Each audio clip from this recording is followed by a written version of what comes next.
Oh, I see. Okay, Yeah. perfect. Okay, and I'll start. Welcome back, Double Teamed fam. How are we doing? Today we welcome Joli Hamilton, relationship coach, best-selling author, TEDx speaker, and love and sex expert. Hi, how are you? Thank you so much for having me. Like, I love your energy, Cami. Like, you came in hot. We're ready to go. She always does with the intro. I do try to bring a little bit of flair into it just to Yeah. keep things exciting. Yeah. Though I feel like I used to say it too loud, so I tried to tone it a little bit. But We don't need to tone. We'll go all in. It's all good. I love it. Well, I know, I mean, technically we've just met, but also for our listeners, just to kind of get to know you a little bit, I like to start off with a couple icebreakers. They are a little personal. If there are any you don't want to answer, you don't have to. My favorite one to always ask, what is your favorite place you've ever had sex? Oh, God. Okay. I think so. There's like a favorite place for beauty, which is Okay. in the middle of like a wooded glen. It literally, I felt like a fairy. It was like on the moss, the whole, like, it was, awesome. Wow. But the sex itself wasn't like, No. it didn't quite live up. Like the setting was almost better. So then I got to go with front seat of a car that I really wasn't supposed to be having sex with, getting stopped by a police officer, a whole scene. It was a whole scene, but it was very memorable because I wasn't supposed to be doing that. And I was Oh a my God. grown adult woman. I was married with children. Like it brought like teenager energy. It was Yes. I love that. Wait, did the cop let you, go off? he let us return to the activity. I think he was honestly, I feel like he may have stopped us. Like there was nothing else we could have been doing where we were. There's like nothing else could have been happening. He stopped. You know what he did? He did something lovely. He clearly made sure that I was consenting to being there. And he was like, so you're going to move along? But he didn't tell us we had to leave, which was just really nice because by that point, we've got a whole scene going. Who wants to stop then? So yeah, we dove back in and finished. I mean, why I not? love that. That's Yeah. amazing. It was a really classy cop. Yeah. I always love asking that question because I always get such different responses. And honestly, all it does is give me ideas of places I haven't had sex in yet that I want to make happen. I've had a lot of car sex though, so shout out to that because I do love a good car romp from now and then, so. But the wooded moss, That does sound, it sounds like a little messy, was it messy? but It was a little damp. It's a little damp. Okay. Like Okay, and so and texture at the thing. same time though, it really is. Like I can still see the light. Yeah. Nothing. I don't think I can beat that. I think I'm gonna have to go to like wooded glen with a waterfall to up level from there. Yes. Oh, absolutely. You should do that. Yeah. Yeah. Yes. Next plan.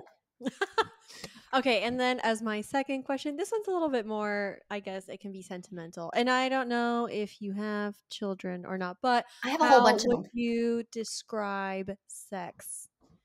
Like to like a child, children, etc. Yes. Okay. So I have 7 kids.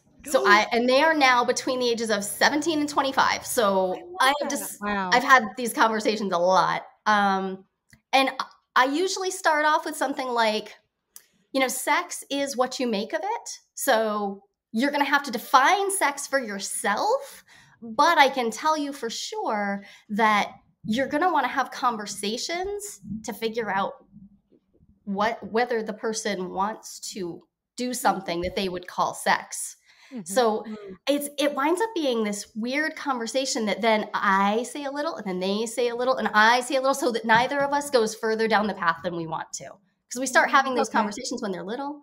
And then by the time, then I have, I'm a 25-year-old and we're just like, yeah, let's just talk about it, girl. Let's just talk about it. I love that. That's beautiful though. It is. Yes. Yeah. I don't know. I feel like, if I ever had children, I would just want to make it a very like positive conversation, and I would love to like go into it with like, kind of the reassurance that like, this is something that you should enjoy, and but there are ways to go about it and make sure you're safe, blah blah blah. But I love that explanation of it, of like making sure like you both understand like what you're getting into, because I mean, if I'm being honest, I remember Cammie said this in another episode, and I had a very similar idea. Like what I thought was sex in the very early stages, of exploring, or like, yeah, when I was much younger, I literally thought it was just two people laying naked kissing. Totally. So, I remember thinking, like, what does that mean, do it? What does that mean? Because people would just say do it. And I was like, I don't get it. But I'd already been exposed to pornography. Like I'd seen it in my parents' bedroom. So like I knew like physical geometric like details, but I still didn't understand that was the thing people were talking about when they were saying do it. So I feel like there's just a lot can get lost in translation. And now that my kids are older and like I've been a sex educator pretty much their whole lives. So my experience is that it has to be this ongoing conversation because you want it to be positive, but honestly, they're getting information from the outer world. It's complicated. And then sex, like I want them to think of it positively, but also they got to make it whatever they're going to make it. They got to like decide what they like. We've got queer kids, we've got trans kids, we've got straight kids. I'm like, I don't know. You're going to all have very different kinds of sex and different experiences. So as long as everybody's into consent and positivity and enjoyment, I'm here for it. That's amazing. Especially that you're like championing for their autonomy. Hell yeah. Journey. Aw, I bet you're a wonderful mother. I love that. That is amazing. Okay. Now we'll just kind of skirt from that. But anyways, thank you for participating in my little icebreakers. I love a good icebreaker. I know. So when we were looking at your sheet, for example, you had mentioned that you've done a lot of research like around jealousy and whatnot. And it's interesting because, Cammie and I have been in the non-monogamous space for a while. I've been in it for 7 years. I was in like my marriage is monogamous, and then we opened up and we went poly at one point. So I've been in, I've been through all of that. I understand it. And, I remember like, especially back then, like I had a lot of like methods and ways of like dealing with jealousy when it came up. And like, I had my own methods. And then I've been single for the last 3 years. Cammie's been exploring a little bit of non-monogamy as well for the last 3 or 4 years. And then now we're both kind of at a place where we're like entering monogamous relationships again, just kind of out of a personal choice, which, feels very empowered and it feels really good. And we're both happy to be here. But the other day I was like experiencing like mild jealousy. And then I was like, oh, wait, I got to get back to like all the stuff that I used to do. And then I had to like sit there and think about it. And then I had to like sit there and think if those methods still worked for me. And so it's just come up a lot recently. So I'm curious, in terms of like jealousy. I don't know if you have a starting point necessarily, but for me, I think the question would be like, how would you approach it initially? Well, I love that you're already thinking about like, do the same methods work for me if I'm in a non-monogamous situation as if I'm in a monogamous situation? Because realistically, that has a lot to do with the beliefs we have about what jealousy is, what its purpose is, and having the capacity to look at it and say like, oh, I might need to get more specific based on the structure that I'm in right now. That's a great first question because my research, so I'm a Jungian and archetypal psychologist who studied jealousy, looking for like, what's its archetypal nature? What is jealousy here for? Like it's miserable, right? Most of us don't want to feel jealousy. So why is it here? What do we do with it? And my first study was all on non-monogamous people. And then later I studied monogamous people. And one of the big things I found is that monogamous people often don't have conversations about jealousy. They don't know that jealousy is really normal. Like they know it's normal. Like they know it's a feeling and it's normal, but they don't imagine that it means anything is okay in their relationship. Like they tend to freak out. And often they just haven't had the conversations and they haven't explored it as much as people who are non-monogamous who have been like, oh, I guess I have to deal with this. I'm going to have to face it. So this is actually a place where we can teach each other. We can learn from each other because it's not about whether we're monogamous or non-monogamous. It's about when jealousy comes up, we've got to deal with it. And we have to have methods for approaching it that lead us into deeper intimacy with each other.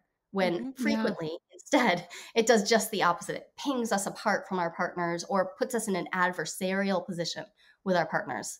That's not what we want. It's not what we're looking for. So I love that you're starting there. Thank you. I know I was, well, because like I did have some really great methods that I used in the past, but you're absolutely right. Those were like more applicable to like non-monogamous scenarios because it was a non-monogamous container. And they did work really well for me. And I got, really good at like understanding like how to nurture myself in that situation and what to do. And to like give you for an example, like I would kind of like I do this thing where like I personify like different pieces of myself inside. So for Love example, it. like I have like my inner child, I have like my higher self, my past self, my future self, my ego, my like sexuality, who I call like my siren. Like those are all like different pieces of me, and I personify them. And most of the time, I'd be like, okay, if I'm jealous, like who's upset? I'm like, is it, inner child wounds? Is she upset? Is it my ego? Are they, do they need a little bit of stroking? Like what is it? Why is this feeling coming up? And I'd be able to like start there and kind of go from that. And again, I think that could still work now, but I also realize that like maybe my needs have changed a little bit as Yeah. well. And obviously like my experiences have shaped me in a different way, etc. But yeah, I think the two containers, at the end it's probably all going to be very similar roots, but I'll probably have to change like how I go about it in some ways.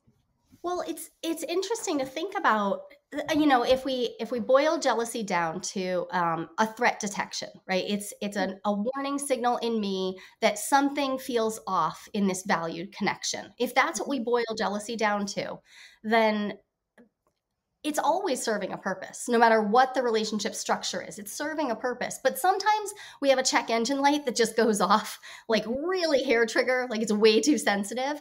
And sometimes Mm-hmm. people have been taught in certain situations to ignore their jealousy. Mm-hmm. So, for instance, if you're in a non-monogamous community where jealousy is seen as unevolved or just inherently, we often will hear it's just insecurity. Like, I mean, Yeah.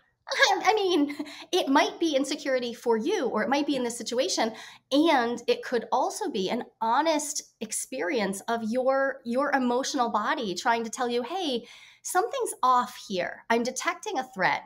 And now, if this threat is something that I've actually invited into my life, okay, cool. Like, how do I work with that? Now I can go through my checklists of, do I talk to my partner? Do I do some self-soothing? Do I, turn to, I call that, those personifications, the inner counsel. Like, do I have a Yeah. meeting with my inner counsel? What do I do?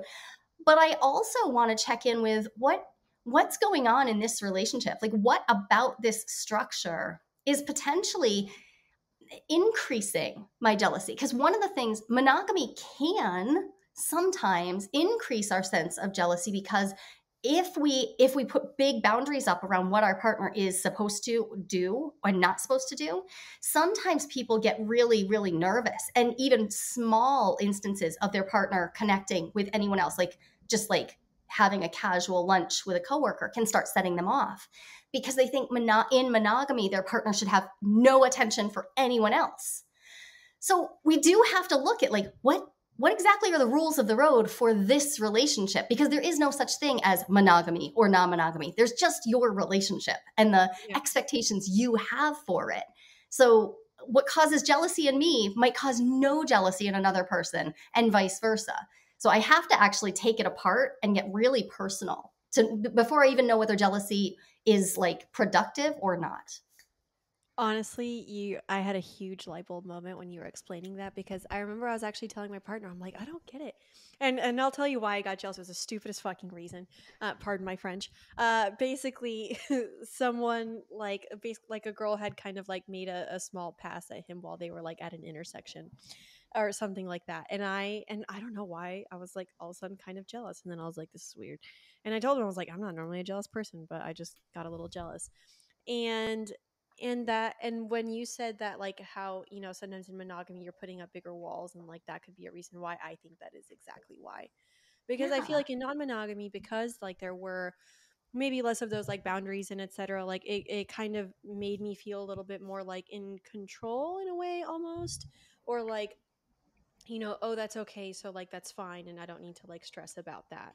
Whereas, and like, you have an expectation that they are going to work with you on it. Yeah. Right? There's an expectation in non-monogamy that my partner is going to work with me on the fact that, like, okay, this jealousy is mine, it's my feeling, but we have conversations about what our agreements are, what our expectations are. But in monogamy, we don't always. So I'm guessing because you've been non-monogamous, your monogamy is probably more well-defined. A lot of people, unfortunately, monogamy is just, it's their default. And that's like, I love monogamy. I have spent years of my life very happily monogamous, but if I don't actually have agreements, if I don't know what can be expected, that's just like a fertile ground for jealousy to pop up, and for envy and for other challenging emotions. But jealousy is just, it's just like, it's a little dormant seed just waiting to pop if I don't actually know what the rules of the road are. And when I was interviewing monogamous people, it was so common when I would ask them, so like, what are your fidelity agreements? What is monogamy? And they're like, what do you mean? Yeah, what do Like, you mean? you know, we just don't do that. We just, you know, you just don't do the things you don't do.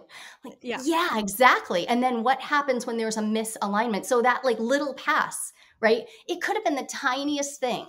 If let's say you see a girl turn to your bow and like you just like get that little, like you sense, oh yeah, she got the flash in her eye. And then you're watching in your subliminal self, like you're watching his reaction. And it could be that his reaction was so shut down that you're like, oh, I'm completely safe. Or maybe he got a little zhuzh out of it. Maybe he felt seen. Maybe he felt like, oh yeah, I got it. I am wanted. And now your reaction is based on his reaction to her reaction to him. And now your reaction could go off the charts. Like you could act wildly, insanely jealous, or you could get turned on.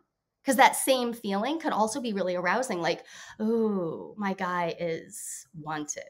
And that makes him valuable and precious. So there's so many ways that jealousy can go, but we tend to throw like all jealousy into one pile, and it actually needs quite a bit of teasing apart to really get to know what jealousy has. And in my studies, 30% of people are aroused by jealousy. So I have been in the past, yeah. I'm not at all. My jealousy, nope. My jealousy turns into immediate anger. Yes. I'm angry at myself, or I get angry at the situation, or sometimes even I maybe like get angry at the partner. Yep. But I also like, I'm able to like identify that it's mostly the emotion taking over. It's not like 9 times out of 10, it's not like my partner did anything wrong. I just got jealous because, maybe there was a moment for a second where, I just felt unsafe or something like that. But yeah, I've experienced definitely where it was arousing. And I've actually in the past, especially when I was more non-monogamous, I feel like I experienced that the most. No, I mean, we can cultivate it. Yeah. Because that's a way of gaining compersion, is like, ooh, if I cultivate that arousal, I can get off on it, and yay. But also that can lead us to a place where now we're trying to get off on our partner connecting with others, which can lead them to feel pressured. So like there's no good or bad here. Like feeling jealousy itself isn't the problem. It's what we do. What do we do next? Do we demonize ourselves? Do we demonize our partner? Do we freak out? Do we have like Hera style jealousy? Like whenever Hera's jealous of Zeus, she's just like turning people into white bulls, or she's flaming them, like she's scorching the earth. Like I don't want that. Like as mad as I get, and I get pissed sometimes, I don't want to do that. So what do I do next? And if we just chuck all of jealousy into one basket, it's really easy to just come out with either rage or depression.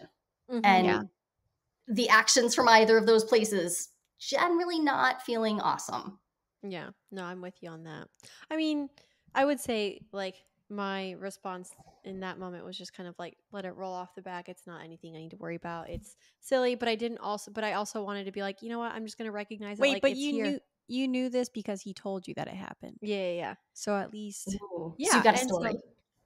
And that's what I'm saying. Like I was kind of like, we were FaceTiming right as it happened. So it's like, I was like, oh, what was that? And then he was like, oh, and then, anyways. And so, and he does a great job, like giving me reassurance. And that's literally what I did in that moment. I was just like, you know what? I'm going to recognize that it's here. I know that like it'll pass, and maybe I need to later take a little bit of a deeper dive into why that happened, or like maybe explore it some more within myself. I was a little bit surprised by it, but then at the same time I recognize that like it can just happen and you can't really control it, and you have to like be willing to like give it some space so that you can, you know, acknowledge and work through it, and like whether at that time or later at some point like address it within yourself.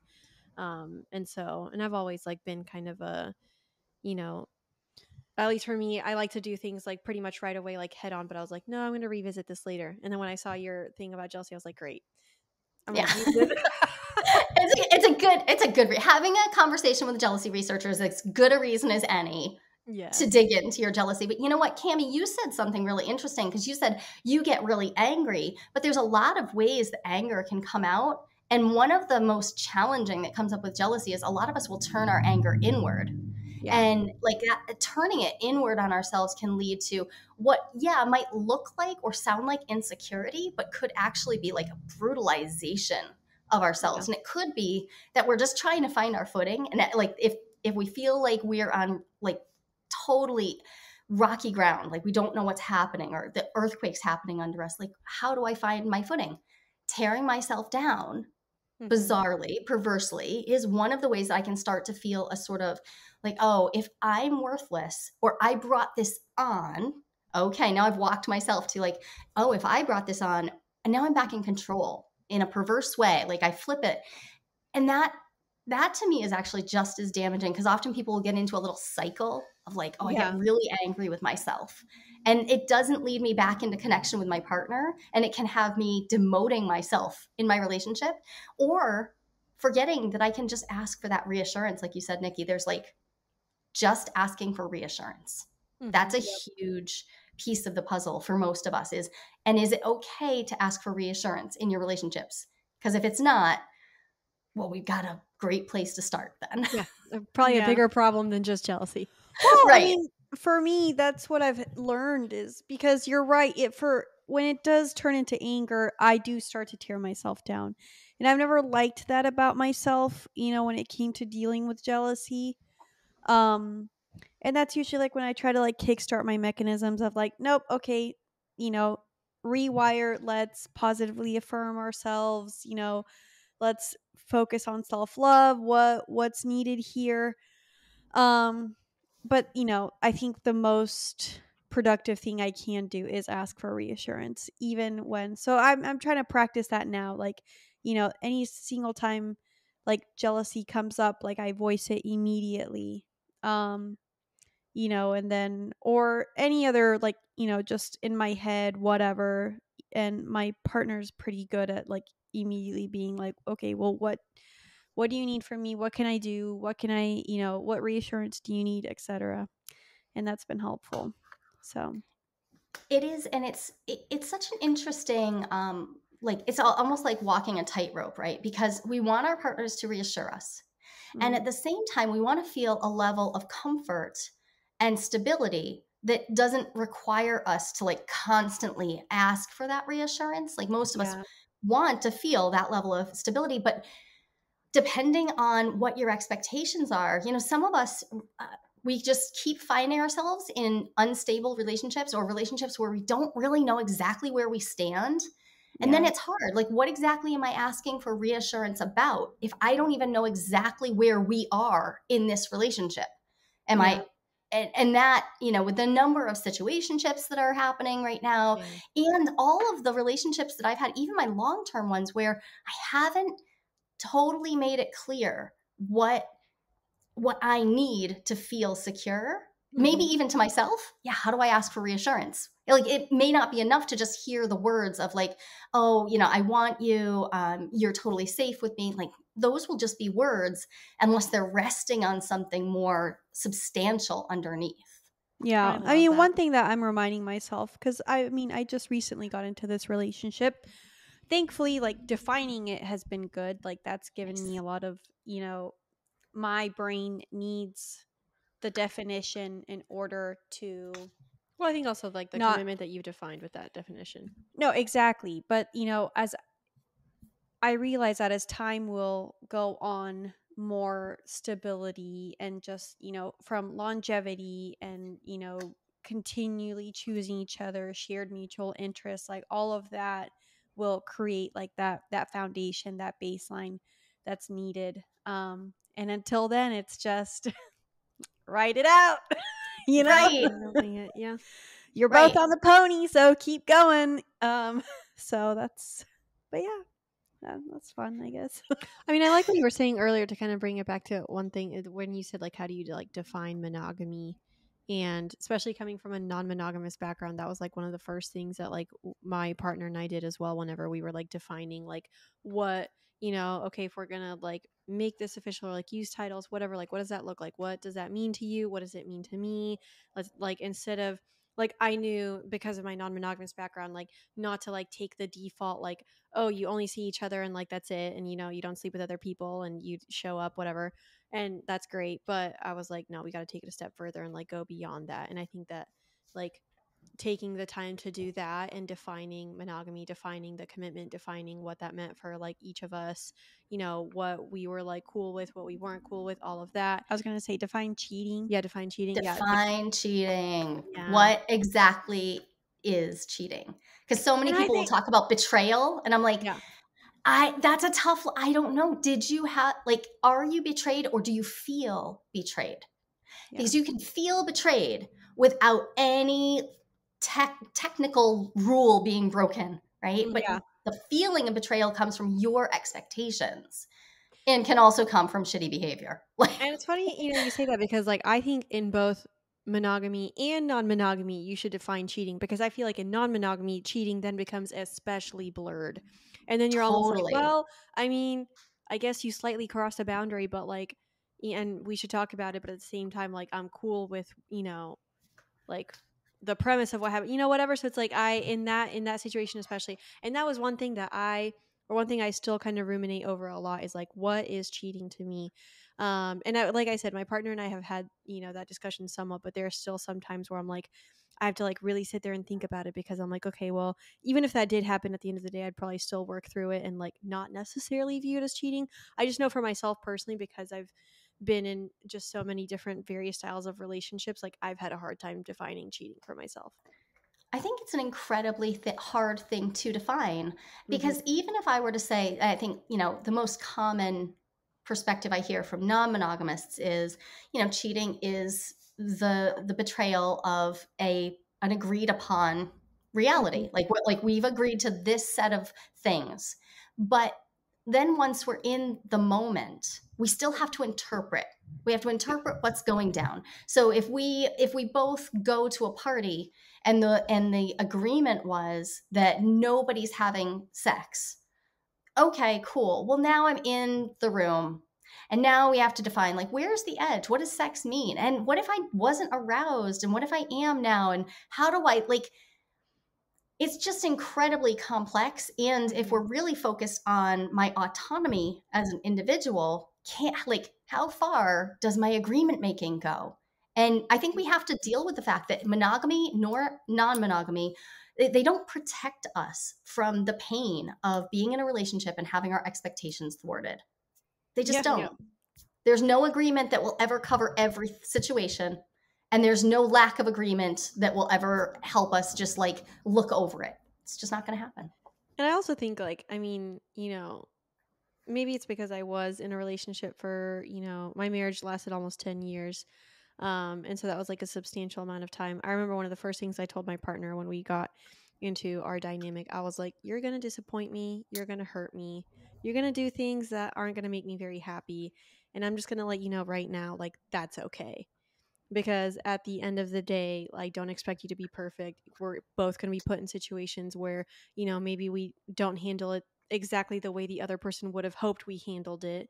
And, you know, we're only human. We can do so much. Like, yes, I expect, you know, the big things to be upheld. Like, you know, don't go sleep with someone if we agreed not to sleep with someone. But like, you know what I mean? There are still going to be times where like like they're not going to handle everything perfectly. And like, you have to be, that's part of a relationship, is like showing each other grace. You know, and so your agreements to repair are a far better determinant of whether you're going to make it through the disappointments and the stuff that you can't even know, because most of us don't know what we are even walking into. And when jealousy enters the picture, usually we're cast back, because the trouble with jealousy is it's a very rudimentary emotion, right? It tosses us back into our pre-verbal times, because jealousy can be spotted as early as 5 or 6 months old in babies. So if you just think about like, okay, if I'm triggered back to a pre-verbal time, well, there are no agreements back there. There's no expectation. And so my only hope is, do I have repair practices? Do we have a way back to each other? Or does jealousy immediately to me mean that there's a betrayal? And that's some people get stuck there, because they imagine that if they feel jealousy, then there must have been betrayal.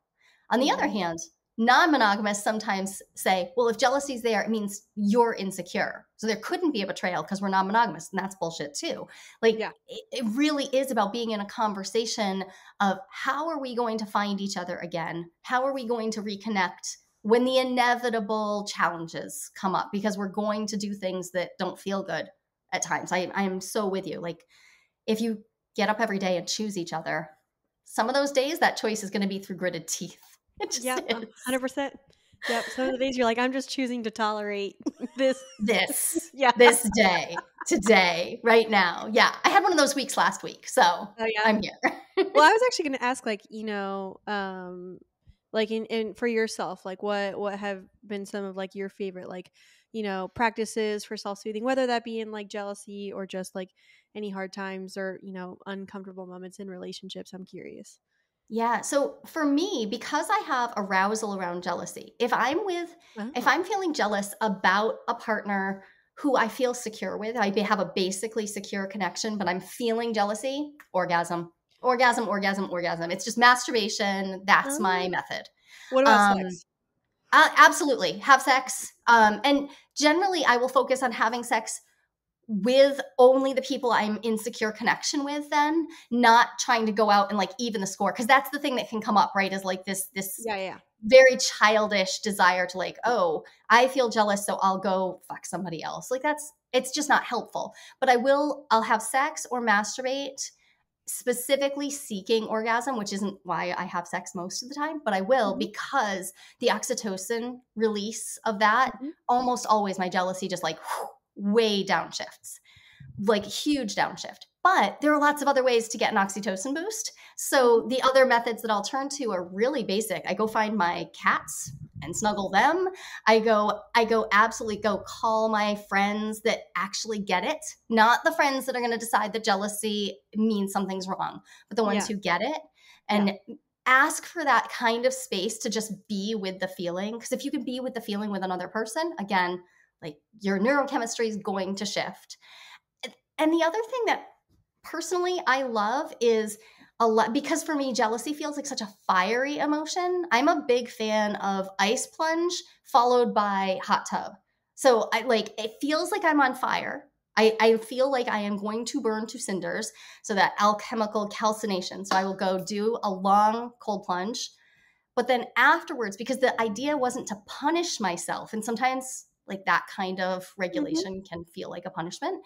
Yeah. Long, luxurious hot tub or sauna. Like just really letting yourself and then pampering, because jealousy puts me in that baby state. I mean, I'm in a toddler-like mentality. So I'm like, okay, I want to tend to my inner child. So whatever it is I have to do I have to go through a long process? Yeah, usually. Jealousy, I don't think of jealousy as something I just get rid of in a moment. I think about it as like, oh, this is a big one, and I'm going to have to be with it as long as it wants to be here. I can't force it out the door. Did you order me some Joy Mode to take on my trip? Sorry. When is it supposed to? When is it supposed to arrive? In the next few days, right before your trip. We're literally about to leave. Did you check the tracking on it? No, but I will. Okay. Anyways, I haven't seen my boo in a few weeks, and I need him to last as long as freaking possible. So, of course, we tried Joy Mode. Well, I think you'll have probably your non-Joy Mode night and then your Joy Mode night. It's going to be like Joy Mode just week. like a marathon. It is going to be a marathon. Yes, it does increase stamina. It increases performance and firmness. So that'll Love be that. really fun for you. Yeah. Exactly. I hope he can just keep going. There you go. Now, so if you want your own little marathon of sex, go to tryjoymode.com and use code DOUBLETEAM for 20% off. I love that. And I love that the cold plunge hot tub or sauna one, because I had actually never thought to make it more body based. That sounds very somatic and a good way to like really kind of like connect back with your body, especially because like it can feel very mental at times as well, because like, you know, some of us when we get jealous, we're like in a mental spiral of like, what the fuck's going on? Why am I feeling jealous? My partner, you know, like you were saying in the example earlier, why were they having a reaction, da da da. And so it's like a big mental spiral, or it can be. And then instead, when you just like tap into the body, go cool it off literally, and then pamper. I love that. That's a really great idea. I might steal that one from you. Yeah. I'm such an intellectualizer. Like I will intellectualize my feelings all day long. So I had to come up with workarounds, because otherwise, yeah, I mean, I could make my every jealous experience could just become me journaling for my own research. But that doesn't actually tend to me as a human. So yeah, got to go to the body. That's so like self-aware to realize, especially, you know, that like, okay, I intellectualize a lot, but I also need to make sure I take care of like my body and incorporate that into the healing process too. I wonder if you're an air moon. I don't know if you study astrology, but very curious to see your chart. I am so fire. I am a double Leo. I'm a Leo sun, Leo ascending, and an Aries moon. I am just basically on fire head to toe. Interesting. I'm curious what your Mercury is at then. Mercury's in Venus. Somewhere. There's air in there somewhere. Mercury's in Aries, and I have it's so much fire that if I didn't have just this, I have Virgo in like one nice placement, and if it weren't for that, I'd be in trouble. Honestly, I'd just be in trouble. Yeah, I mean, and also Virgo's good; it'll get you through a PhD program. It's good energy. Well, I saw that you color coded everything behind you, and I'm like, there's a Virgo present. It's real. It's real. My Monday morning was pulling apart my pantry just for fun. So yeah, I mean, it's Virgo season, baby. Got to do it. I love that. Thank you for sharing your chart. No, but anyways, I really do love those methods, and yeah, and I might actually incorporate a little bit more of the body. And I don't know, I like what you said also too about like not ignoring it and like really giving it space. I feel like, you know, when I faced it, and this is actually pretty recent, it was like this morning, I didn't have like the time to like give it space, but like I was like thinking, I was like, I want to go back and I want to give this more space. So thank you for letting me use this podcast as a way to do that. I love it. I love it. I don't like. I just want nothing to do with it. I know, and neither do I. But like, you gotta face it. Otherwise, if you keep, you know, pulling or sweeping it under the rug, like at one point you're just gonna blow up. And I know that, you know, like I can definitely do that at times. So like I have to face it. Otherwise, it's just not healthy for me. Well, you know what is interesting too is some people really do like. Some people don't want jealousy, but they feel it a lot. Other people don't have, like, they don't feel a lot of jealousy, which doesn't mean that they're immune to it. It doesn't mean that they've never felt it, and they're not dead yet. So give it time. You never know when it's coming. But if you just don't like the way jealousy feels and you ignore it, and the like dissociation from an emotion, it works. It often will work for periods of time. The trouble is, you could put yourself in a spot where you don't have the tools you need when you're actually on fire.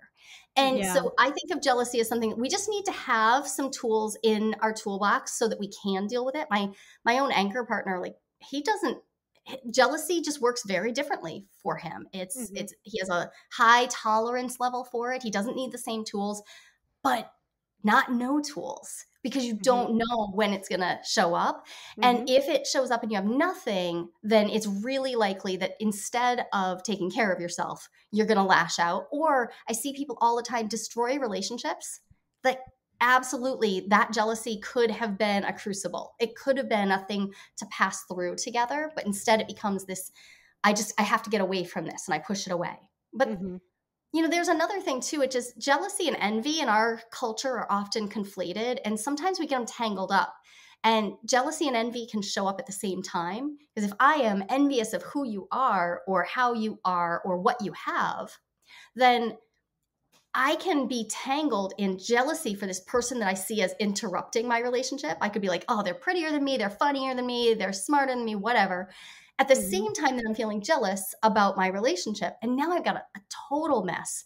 So what I like to think of is, do I have a handle on at least one of jealousy and or envy? And if I have a handle on one of those and the other is more challenging for me, then that's okay. That it's going to be okay, because often when people really fall apart, it's when both show up at the same time and they don't realize it. It's just this big glop, and they're kind of a mess because they're tearing themselves down. And that's usually because there's actually envy and this deep hatred for what they are not, at the same time that they're feeling threat about their relationship. And those two things together, that's just too much for one person to manage all at once. So that's what I look for as when I'm doing like a strengths assessment on how is this person going to deal with jealousy if and when it shows up. If they've got their envy like really under control, they know how to work with envy well, I'm less worried about jealousy. I'm like, okay, we'll deal with that when it comes up. And all I ask is that people never write it off, because the people I see get in the most trouble are the people who tell me, I never get jealous, because those people are going to project their jealousy onto others down the road. If jealousy ever comes onto them, like their partners are in trouble.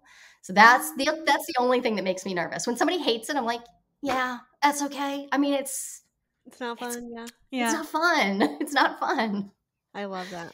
And I do love the distinction between the two, because as you were talking about it, I realized, I'm like, yeah, I think I've got a good handle on envy if I ever do face it. And I don't think that one I ever actually really come across much. But with, jealousy, that is like a different emotion. And that is the one that lately has just sort of started popping up more. And it's interesting. Yeah. It could also be a sign. So jealousy often shows up in a relationship right when we're fine, like when we're like, oh, okay, I can see how these pieces are falling into place. I know, I've got this person, I feel connected to them, I want this, right? You've now valued this relationship, and it feels secure. Perfect. If it didn't feel secure, or you didn't give a damn about it, there's no point. Jealousy doesn't need to be there. But now, once you have something to lose, there is this beautiful place where jealousy can come up. So a lot of times people are like, I was totally fine. I was fine for 6 months or 18 months. But then, we settled down, or we got engaged, or we finally committed to opening our relationship. And all of a sudden, like, I knew that I wanted them again. I had been feeling kind of ambivalent, but now I'm like, oh, I really do care about them. Damn. Okay. So the beautiful thing is, at least you want them. That's actually a great point, because I was reflecting on how, like, over the last 3 years that I've been single, I haven't experienced a whole lot of jealousy. And then I kind of realized, I was like, maybe it's because I didn't necessarily, like, when you said that, I was like, a lot of them were casual relationships that I had, or just like friends with benefits, things like that. So maybe I didn't value them the same, and that's why I didn't experience jealousy as much with those people. Yeah.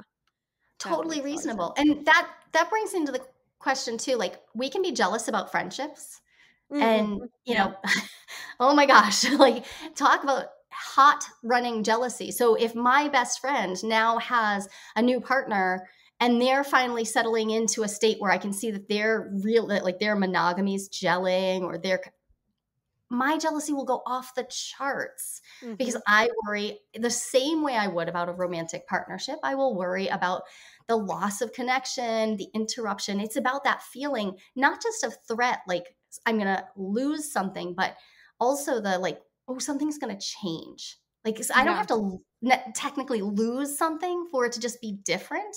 I know I've watched people go through it when their best friend is pregnant too. And all of a sudden, I was going to say, when you were jealous of an infant. Yeah. No, that's exactly how I felt when my best friend gave birth to her twins.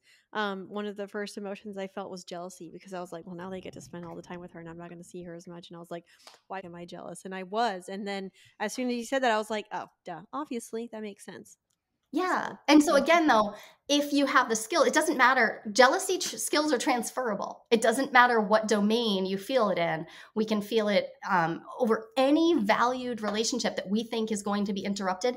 And it can happen entirely in our imagination, right? So it doesn't have to be real. Like, the babies aren't interrupting. They're being little babies. but we can imagine it. We can also imagine it from our partner's Instagram. We can imagine it because we see them clicking too many hearts on somebody.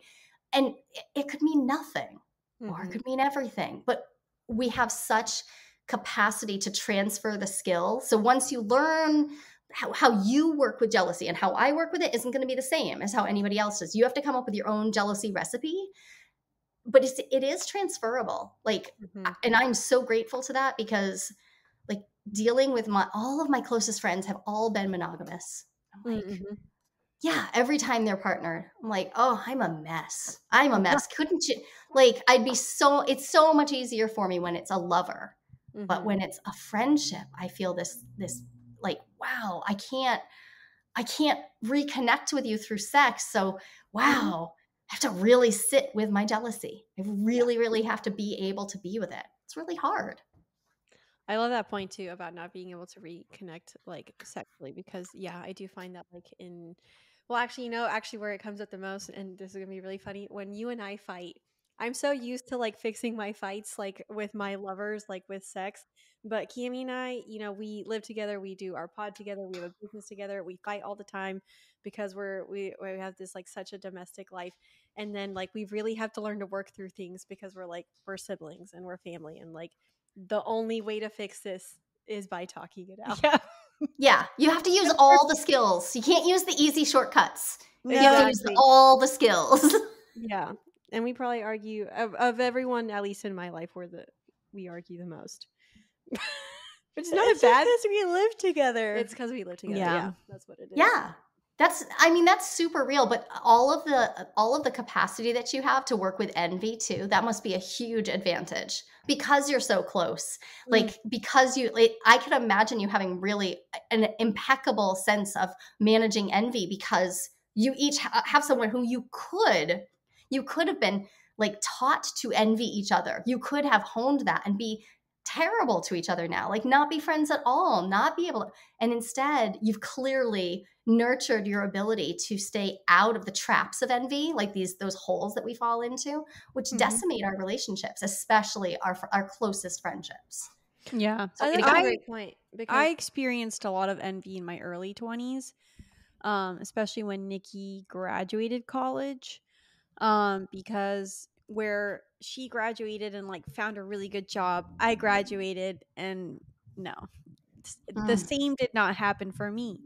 And I really had to learn that like everyone's on their own path and everyone has their own strengths. But we've also been compared our entire lives. Yeah, so and we have. So I feel like we've had to, and people I think would do that without even realizing it. So then like it fell entirely on our shoulders to like figure out how we're going to work through any envy that comes up, because it was but like we our did. whole lives. We did. We figured it out. And I feel like it's made us two people that like we find a lot of like support for other people and each other rather than like comparison. Yeah, I don't find myself comparing myself to people anymore. Yeah. Which is, that's huge, because that's not, American culture teaches us to constantly compare. Like get up every day, compare yourself to everyone, judge yourself. Like there's the script. So if you have a handle on that, like I hope you never overlook what a huge thing that is. Like that is not how most people are walking around. Most people are struggling with comparison.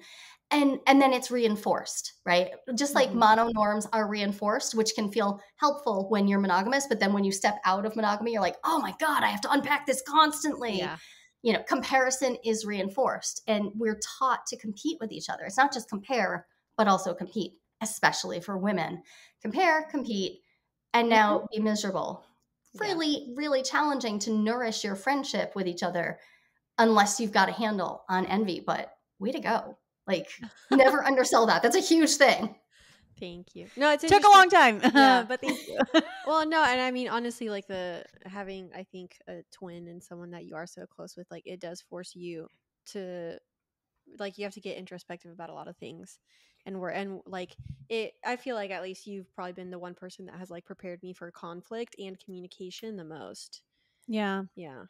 Which is like going into relationships. That's one thing that like I appreciate about like your and I's relationship is the fact that like we know how to fight.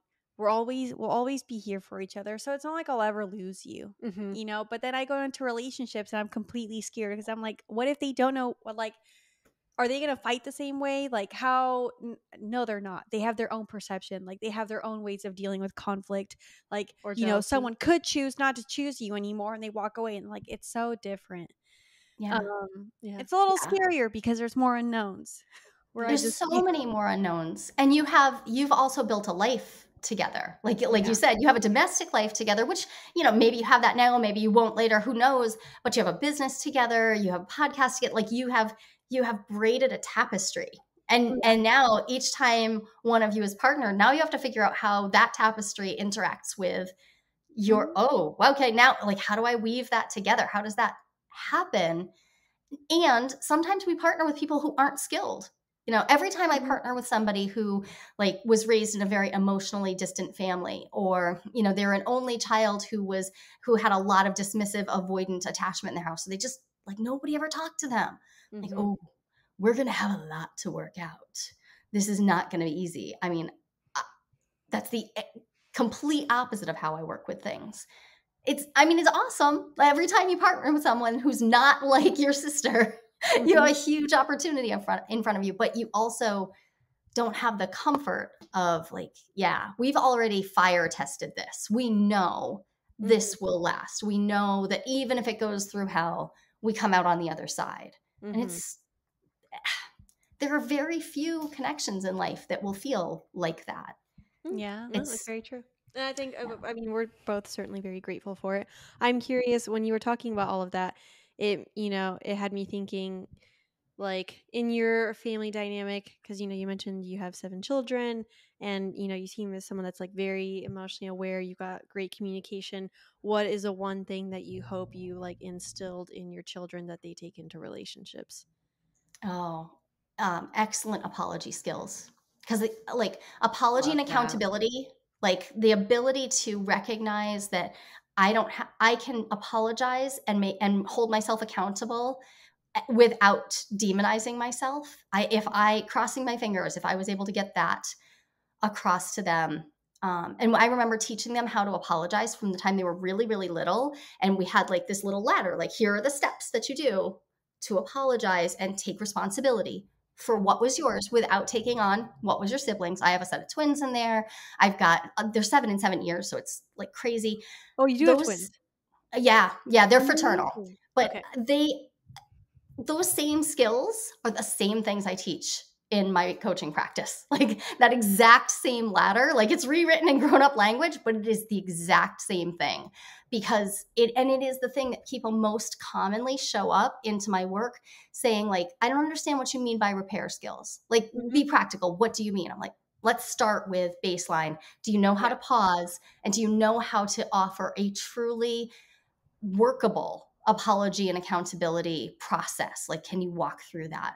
So crossing my fingers. I think I got it. I think I did. We'll see. I love that. Wait, I want to know what a workable apology sounds like. Yes. I want to make sure that my apologies are good now. I know. I'm like, wait, hold on a second. Let's do a quick check-in. Yeah. Let's walk through this ladder. Yeah. I mean, it's really simple on the one hand, because it starts with step 1, say you're sorry. And that's, a lot of people don't like to say they're sorry, or they are sick of hearing I'm sorry because they hear the words and then nothing happens. So, but I do still start with like, say I'm sorry. And if you're going to do an apology and accountability ladder, I recommend like dipping out to the bathroom first and say I'm sorry and listen to your tone. Do you actually sound sorry? Yeah. Because if you don't, you're not ready yet. And that's okay. Take more time, do more self-regulation, do whatever you need to do. But like, listen to your tone. And I actually have my kids, I have my anchor partner, like, look in the mirror. Does your face look sorry? Because if it doesn't, again, you're not ready. So that's like a self-check first. But say you're sorry. Say what the next step is, like, say what you did. Like, name it, like actually name it. So when they were little, it was stuff like, I pulled on your coat hood. I pulled on your coat hood. Like, yep, you like, I wasn't supposed to, and I did anyways. Name the thing. It goes a long way to the person being able to say, oh, okay, you get it. Now name why it was bad. Like, I pulled on your coat hood. You fell down. I flirted with your best friend. Then we got into a huge fight. That was really bad because now you don't know whether you can trust me and you feel insecure around your friend. So name the thing, name why it was bad. And then step 4, say what you're going to do so that it won't happen again. Like tell them. So I won't pull on your coat hood because I'm going to I had a lot of children. I am going to put my hands in my pockets when I'm walking behind you because I am struggling with controlling my hands. Like, that's fine. Tell them what you're going to do. And if it's something really challenging, like I'm not going to go out. I'm not going to put myself in a position where I could flirt with your best friend. I need to learn how to regulate myself. And clearly, I'm not ready to do that. So I'm going to keep my body to myself for a while. Whatever it is, like if you don't have a plan for how you're not going to have it happen again, you're not really in a position to say you're taking accountability. Because you're saying like, I'm sorry, but I can't really say what's going to happen tomorrow. We could find ourselves right back here again. Mm-hmm. And then, at the end of an apology, saying that you want forgiveness, asking somebody for forgiveness is not, for me, that is a no-go. Forcing forgiveness so this isn't so much a step as something that I ask people to be mindful of. At the end of your apology, if you ask someone like, are you ready to forgive me right now? Or you pressure them to, it's not their job to forgive you. It's also not their job to tell you how to repair. So you can offer to repair. So in the case of flirting with my partner's best friend, there's not a lot of repair I can do, right? I can't take those words back. I can't undo it. So the repair may be me just going forward and not doing it again. And it's not my partner's job to tell me how to fix it so that we like erase it from the books. And there's this pressure to like get into forgiveness or for our partner to like tell us how to make it better. So there's a lot of letting go of that and just sitting in like, wow, I did something wrong. I fucked up. And that's I'm not a bad person because of that. So if I can walk through that, and I'll tell you, I keep the steps written down because when I'm dysregulated, I'll forget them. I will absolutely forget them. My anchor partner's lived with me for 15 years. He gets his phone out and he's looking. He's like, okay, hang on. I'm going to do this right. I'm walking through every step. And if he gets to step 3 and he's like, wait, I didn't think this all the way through. Hang on. I'm going to step out for a minute. I'm going to think this through. I'm going to go turn to my journal. An apology and accountability ladder gives you a structure for something that people tend to think it just should happen naturally. There's nothing at all natural about being an exquisitely connected partner. Like this is prefrontal cortex stuff. This is highly evolved human being stuff. It's okay to need tools. Yeah. I love that. And I like your ladder. I like it too. Yay! And I will say I have followed it. I was thinking through my most recent apology and I was like, I did it. And at the end, I didn't ask for forgiveness, but I asked them if there was anything else that they needed from me to help repair the situation. Yeah. And you can absolutely leave that door open. And sometimes we can offer repair and then they collaborate with us. They're like, well, that wouldn't help, but you could do this. They can absolutely collaborate. There's just this desire. I just like people to let go of the idea that there has to be a way for you to fix it. Cause sometimes there isn't. And I always come back to one time, a metamor of mine broke something irreplaceable. She literally just smashed a glass pitcher that belonged to my great grandmother.